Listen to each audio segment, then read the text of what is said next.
The Kybalion, a study of the Hermetic philosophy of Egypt and Greece by the three initiates. That's their pseudonym. It highlights 7 fundamental principles, laws, of the universe, ones that are not surprisingly somehow incongruent with so many religions that followed the upbringings of their discovery and discussions these people had about them. Now, this book is really well known, it's rather philosophical, it's kind of fucking out there, and I think that's kind of fucking okay. Each law is a law of nature and the way the universe works. And I think that's important because a lot of people seem to think life itself is, if not should be, based on some kind of fairness. But inherently, it's almost like it never will be, because it's pretty much always going to be based on these laws of nature, and there's no way around that despite their complexity. They are paradoxical in a way, that's just how they do. They start with a little summary of each principle, then they go the fuck on each one. So here are the laws. The first one is the Law of Mentalism. The mind is one, the mind is all. Then there's the second one, the Law of Correspondence. As above, so below. As below, so above. It's like the Law of Infinity, because in Neil deGrasse Tyson's words, we are all made of star stuff. So since you are a piece of the universe, it's kinda cheesy saying, you are a star, but it's the fucking truth. Like, you have the infinity of the universe, like, within you. It's kinda weird. And you can use this to create a harmony between 3 planes. The physical plane, the mental plane, and the spiritual plane. The third law is the principle of vibration. The difference between manifestations of all sorts, of shit from matter to soul and energy, is vibrations, the frequencies at which they vibrate. The fourth law is the Law of Polarity, where everything has an opposite. This one's my favorite because it pretty much sums up the entirety of my emotions in a nutshell. I'm always trying to consider both sides of the situation, but I'm always swayed just a little bit more towards one, or just like not at all, because both of them make so much sense. Interestingly enough, the swaying toward and away from relates to the next principle, but before I get to that, one of my mentors says that every truth is but a half-truth. It's like everything is and isn't at the same time. So the possibility that at all times you may be keeping a narrow mind is probably something to keep in mind.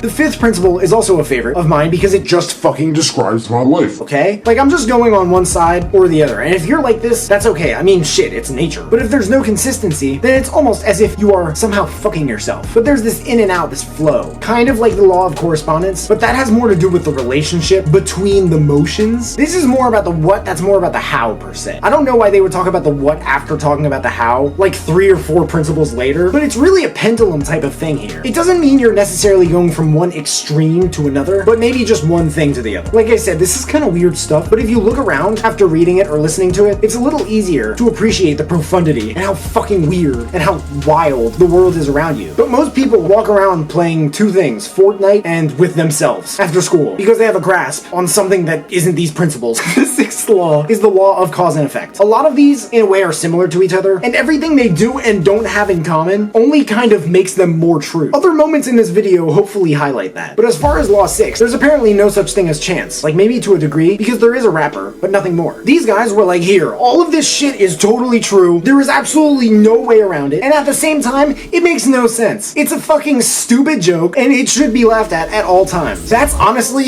also kind of my life in a nutshell. And my YouTube channel.